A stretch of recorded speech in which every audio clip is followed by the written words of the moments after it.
ฝากอีกทุก ให้ คน เตียวมงๆแล้วก็นั่น อีหยังเตียวมงๆนะฮะ ยังอีแม่เตรียมมง แปลให้แน่ช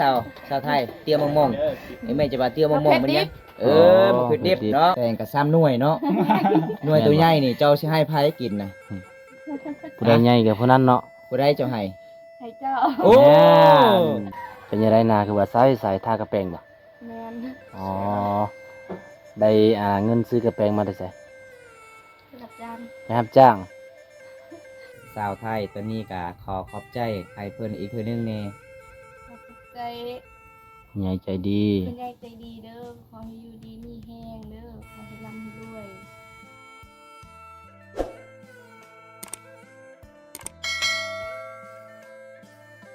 คนไปรับชมเขาไม่ใช่ สบายดีแล้วก็สวัสดี FC เบิร์ดสกุลคือเก่าทุกคนมื้อนี้เฮาก็มากับทีมงาน3คนคือเก่าเบิ่งทุกคนกำลังอยู่เซรานองเลยตอนนี้นะก็คือแบบรถตอนนี้ก็จะคันหลายคันเติบทุกคนเลยเอาจังได๋ก็ไปรับส่งนํกันทุกคนมื้อนี้ก็ไปสะพานบุญให้ผู้ใหญ่ใจดีจากฝั่งไทยเพราะว่าบ่วงก็ถือกระสอบเข้าก็1กระสอบทุกคนว่าจะเป็นจังไดเนาะสิพอชาวไทยหรือบ่เพราะว่าชาวไทยก็ปกติก็ตอนเช้าๆเพิ่นก็ไปให้ทุกคนไปเชียร์หญ้ามื้อนี้สิพอเพิ่นหรือบ่จังไดก็ไปติดตามรับชมนํกันทุกคนเลยตอนนี้ก็มาฮอดจอดถึงถึงเฮือนชาวไทยแล้วโอ้เพื่อสิฮอดก็บ่แม่นเรื่องง่ายทุกคนเลยต้องได้จ้างค่าเรือเส้นทางก็บ่ได้แม่นเรื่องง่ายแต่ขอบใจบ่าวใส่ทุกคนที่ดึงรถบ่วง ขอบใจเช่นเดียวกันที่รักอันนั้นช่วย ต้อง เขาคือแบบว่าบอใส่ย่อมเส้นทางอันนี้ก็ขับบ่ไหว ก็บ่ไหวบ่ บ่ไหวย่อมเลย คันผู้สาวได้ไหวบ่ อันนั้นถนัด เออ ทีมงานเฮาแต่ละคน มักหัวทุกคนเลยมักหัวมักหยอกนี่แหละ หยอกๆเดี๋ยว เนาะ มีดอกทุกคนไปแบบว่า ไปถ่ายคลิปให้ทุกคนได้ชมแล้วก็ช่วยเรือน้องนุ่งเข้าแล้วก็เฮ็ดตามผู้ใหญ่ใจดีที่สนับสนุนแล้วก็ให้กำลังใจ ไหวอยู่บ่จะสิไหวอยู่บ่ ไว้ เบรกขึ้นเฮือนไหวบ่ แน่นอนอยู่แล้ว เสือใจเอาบัดนี้ บ่ไหวค่อยก็ต้องไหว จักโลจะสิว่าจักโลนี่นะ ใช่เฮาใส่กันคนละครึ่งปึ๊บเอาถึงงานเฮา ผู้ใจเกินร้อย นะ ผู้แก่ก็คือบ่บงผู้ขึ้นหึงก็คือบ่าวใส่แต่ชาวไทยแต่บ่มักเลยบ่าวใส่ จะได้คันใดเจ้านี่ครับไปสอบบ่แข็งแรงเนาะ ขึ้นได้บ่ชาวไทยขึ้นได้เนาะเอ้าไว้ทางเพิ่นขัวเลยบ่ไว้ทางใด เอาไว้ทางใด ไปทางนั้นบ่ไปทางไปทางนั้นแหละ เฮือนซานของน้องบ่ดีปานใดเอาทุกคนเลยตอนนี้เฮาก็สิได้ขึ้นเฮือนชาวไทยแล้วโอ้ยขึ้นเฮือนศาลชาวไทยเอาทุกคนนี่เฮือนศาลของน้องก็ประมาณซ้ำนี้แหละทุกคนนี่เบิ่งเขาตอนนั้นก็เป่านี่แหละทุกคนจะเป็นเป่านี่เลยเนาะแต่ว่าตอนนี้ก็คือเบิดแล้วเอาทุกคนอันนี้ก็จะเป็นเฮือนศาลของชาวไทยสบายดีแม่ สบายดี สบายดีมื้อนี้บ่ได้ไปไสบ่ บ่ได้ไปใส่ โอ้อยู่เฮือนเนาะ เออ บ่ได้ออกไปเสียหญ้าบ่ ก็ อ๋อพักมื้อนี้เนาะ เออ เด้อ โอ้หายใจบ่ติด เป็นยังไง เมื่อยลาย ไม่เป็นไร เอาทุกคนเด้ยอันนี้ก็เป็นยายใจดีจากฝั่งไทยที่ ขอบคุณเด้อ มาให้สะพานบุญชาวไทยทุกคน อันนี้ก็เครื่องฝากเป็นยายใจดีบ่ นำกันแหละ เหมือนกันนั่นแหละโอ้มีหลากหลายเลยทุกคนมื้อนี้เอามีเกลือมีเป้งนัวทุกคน ใช่คนบ่มีถ้วยให้ถ้วย สบายดีสาวไทยเฮ็ดหยังเนาะ แจกครั้งหนึงเรือครั้งหนึง หืม มื้อนี้ก็คือให้เพิ่น อันนั้นก็ กระโตก น้องบ่จักฮอดกระโตกทุกคนล้างกระโตกบ่โอ้สิล้างสิใส่หยังอาหารบ่มีอาหารหยังกินมื้อนี้ บ่มี บ่มีอาหารเอาใหม่คือเก่าโอ้เอาทุกคนเลยมื้อนี้ก็เฮาก็มาเยี่ยมยามน้องมาสะพานบุญให้ผู้ใหญ่ใจดีจากฝั่งไทยอีเมเพิ่นก็อยู่เฮือนแต่ว่าไอ้พ่อเพิ่นบ่อยู่ตลอดทุกคนไปแต่ละเทื่อนะ ไปตัดไม้ โอ้ไปตัดไม้เนาะ ชาญจะได้ เจ็ดซาน ไปตัดไม้บ่ เออ เออ พอไทยไม้ พออยู่ไปตัดไม้แล้วพอ อ๋อก็เลยสิเฮ็ดแบบซานไม้ แต่พอ พอบ่อยู่ไปทำไป เออ พออยู่อยู่ บาย เออ ตัด พอ ไม้ เพิ่นก็บ่อยู่ อันเพิ่น พอเพิ่นก็สิได้แปลงสารหน่อยแม่เนาะ เพิ่นตั้งแต่ สิได้แปลงสารนี่แหละทุกคนเพราะว่ามันย่างบ่ได้ถ้าว่าเด็กน้อยย่างนี่โอ้ตกลงอันตารางรถทุกคนเลย เฮ็ดหยังเนาะสาวไทย เอามาเพชร ตำมักเผ็ดบ่น้องอ๋อมักเผ็ดก็สิหมดแล้วเนาะไอมามื้อนี้เนาะบ่คือตอนนั้นไอมาโอ้ยมักเผ็ดเจ้าลายเห็น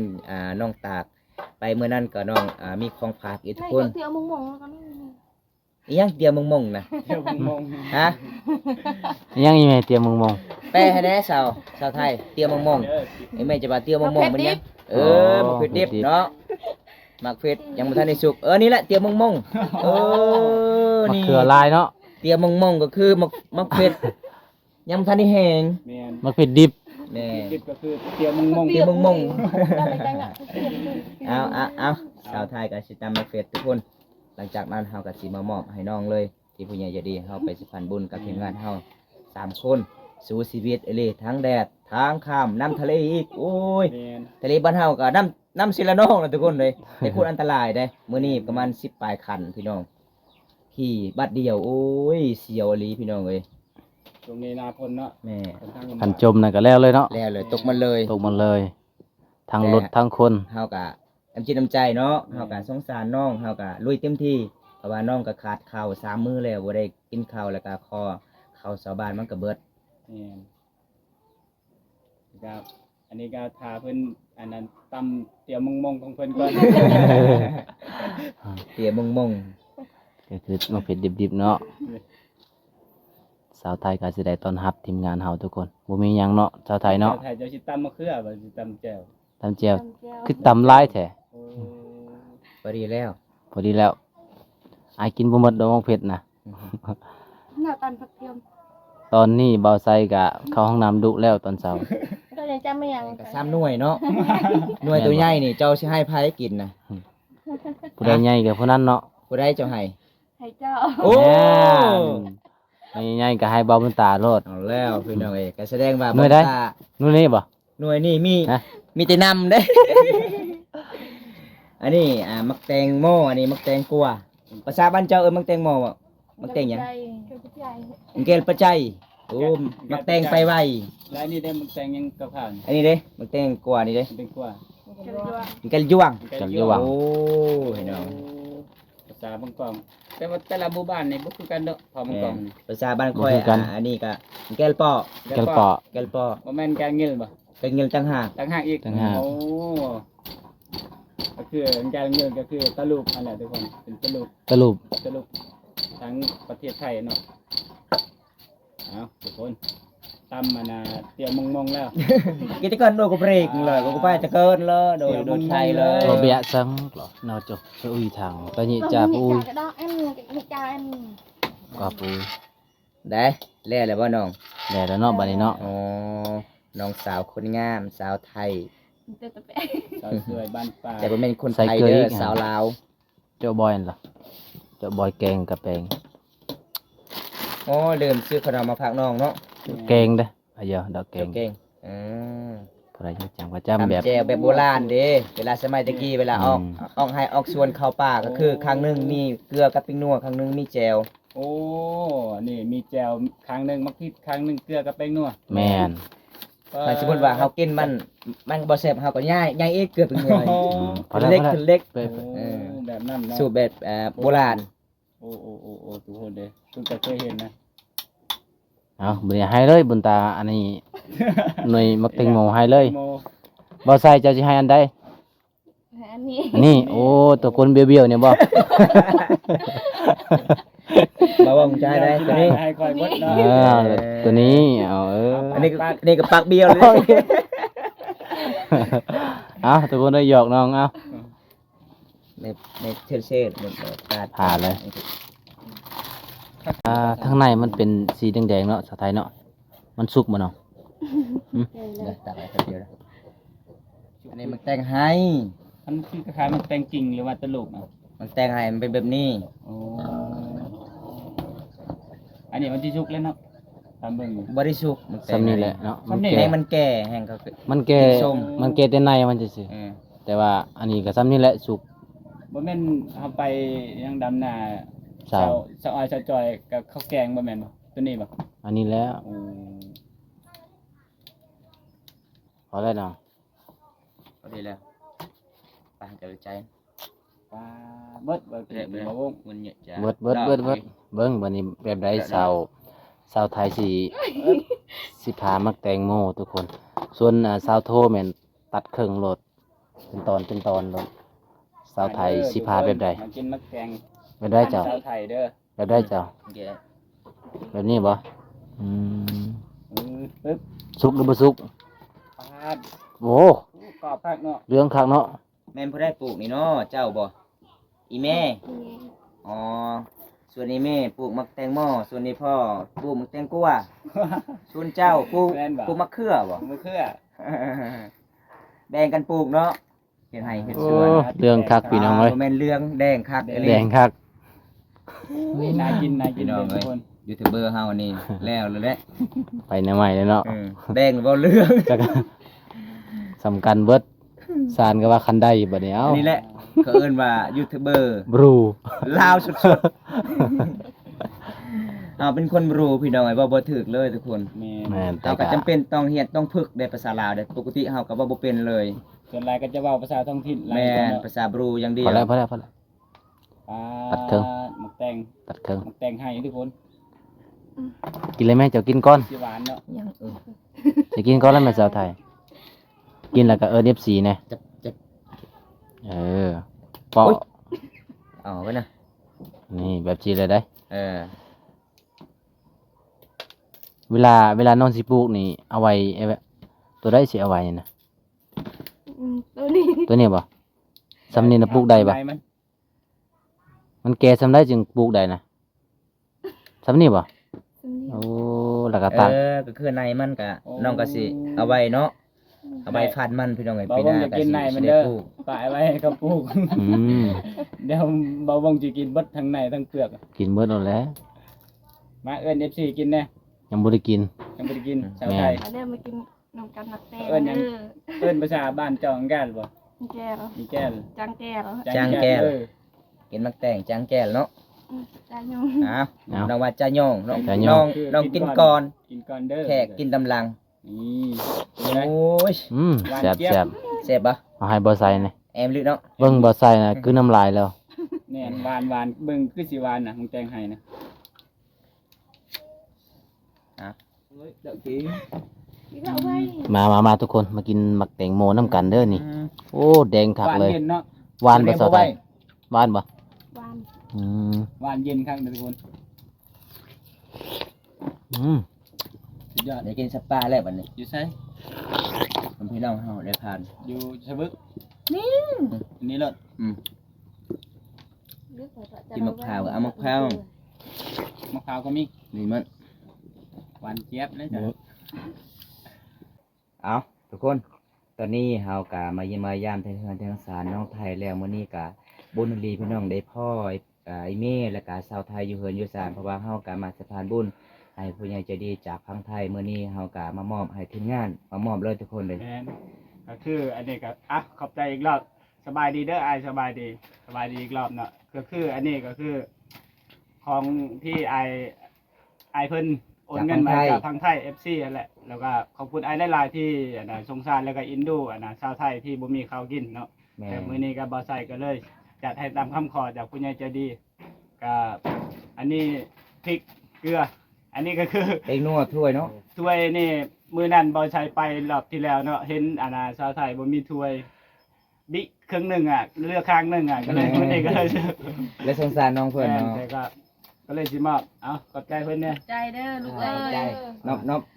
ใจเด้อ ใจลูกทางลูกทางร้านเนาะมันหมดทุกคนในนี่ก็มาช่วยเหลือ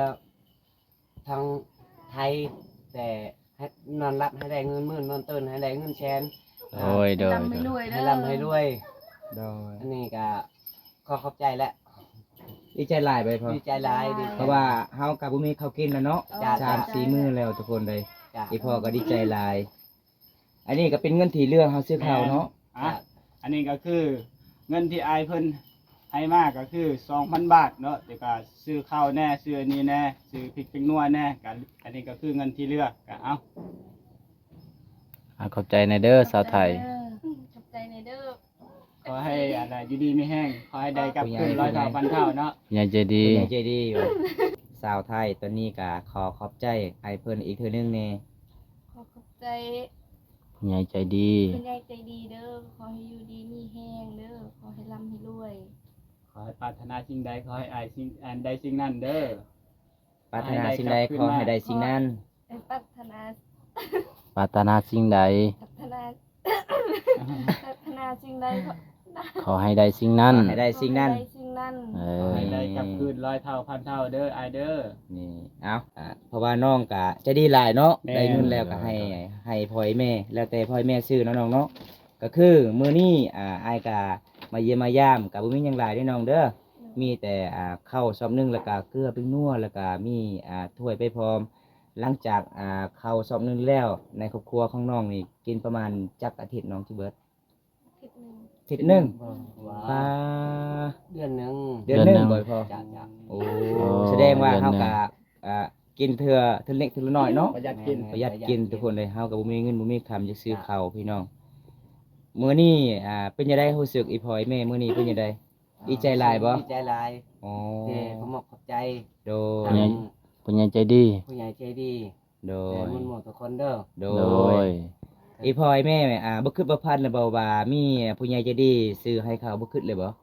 เฮ้ยยัง บ่ฮู้เลย บ่ฮู้เลย โอ้ เออพอดีหามามื้อนี้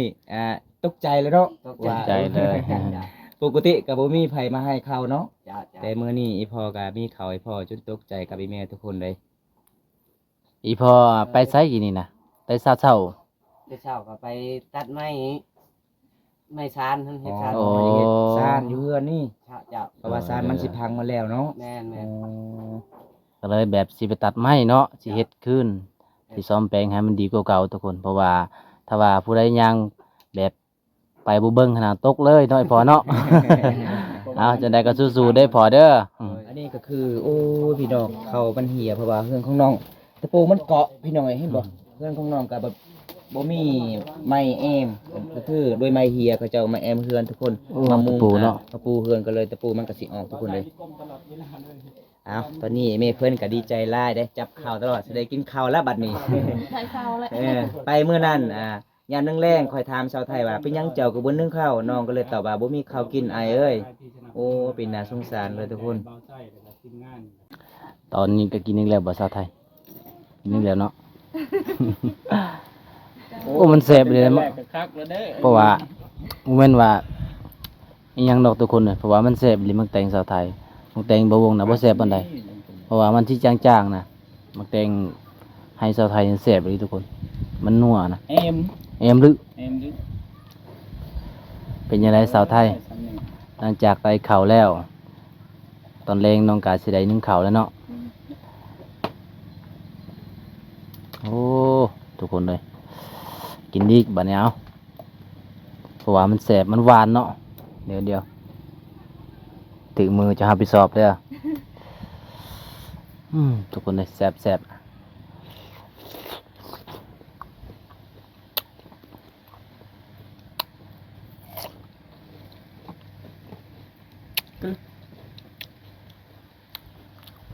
หลายจังประเทศจ้ะมากัน อยู่ไสจะว่าอันน่ะเป่าหนึ่งน่ะกินที่หนึ่งฮะ หนาวปู บ่ฮู้คือกัน โอ้บ่ฮู้ภาษาลาวปานใดโอ้คิดว่าเป่าหนึ่งอาทิตย์หนึ่งโป้ทุกคนเลย กินได้นำใดซะ คนหนึงน่ะประมาณคันสูงสุดก็สิกินข้าวลายอีหลีก็ประมาณบ่ฮอดโลเนาะประมาณ7 กรัมประมาณซ้ำนี้แหละเขากินก็บ่ฮอดนะบางทีนะ7 กรัมนะโลหนึงโอ้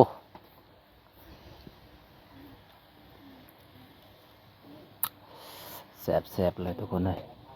กระนำไป กระหนำคือหยัง มันมืด เออ เป็นยังไงนาคือว่าใส่ทากระแปรงบ่ แมน อ๋อ ได้เงินซื้อกระแปรงมาได้ใส่ ระดับจาน ไปรับจ้างรับจ้างต้นใดหึ เมื่อคืนนี้เนาะ ขึ้นนี่บ่อ้าวทุกคนเลยตอนนี้เฮาก็ดีใจนำสาวไทย ดีใจเนาะสาวไทยเนาะ เรียบร้อยแล้วก็ ที่มีผู้ใหญ่ใจดีจากฝั่งไทยมาช่วยเหลือน้อง ตอนนี้น้องก็ดีใจเฮงตอนแรงน้องก็สิได้นึ่งข้าวแล้วทุกคนเลยน้องนึ่งข้าวนี่หรือว่ามาข้าวนี่ประมาณจักโอ้น้องในเฮือนน้องน่ะ มันซับ 3 โอ 3โอ อ้าวนี่แม่ว่า3เจ้าเบิดว่า2บาทนี่ คนละภาษา สาม เลย สามถ้วยเนาะ ภาษาคนเฒ่ากับภาษายังหนุ่มกัน มันต่างเนาะ เจ้าคือสิแม่นเจ้าบ่ได้มาเข้าแล้วจ้ะอีแม่แล้วจะมาเข้ามื้อหนึงก็3ถ้วยเนาะ3ถ้วยก็คือกุมตอนเช้าตอนแรงเลย อ๋อได้ตอนเล็กต้มใหม่ได้ โอ้ตอนแรงต้องมาใหม่อีกเนาะตอนแรงก็ประมาณ2ถ้วยป่ะ โตขึ้น ถ้วยครึ่งกินประหยัดหน่อยแม่เนาะเอาทุกคนเลยจังใดคลิปนี้ก็บ่วงก็ยินดีนำชาวไทยจังใดคลิปนี้บ่วงก็สิขอปิดซ้ำนี้ก่อนเด้อทุกคนเลยผู้ใดเข้ามาติดตามรับชมก็ฝากกดไลค์กดแชร์ให้กำลังใจชาวไทยทุกคนคลิปนี้บ่วงก็สิขอโจะซ้ำนี้ก่อนบ๊ายบายเด้อชาวไทยเด้อ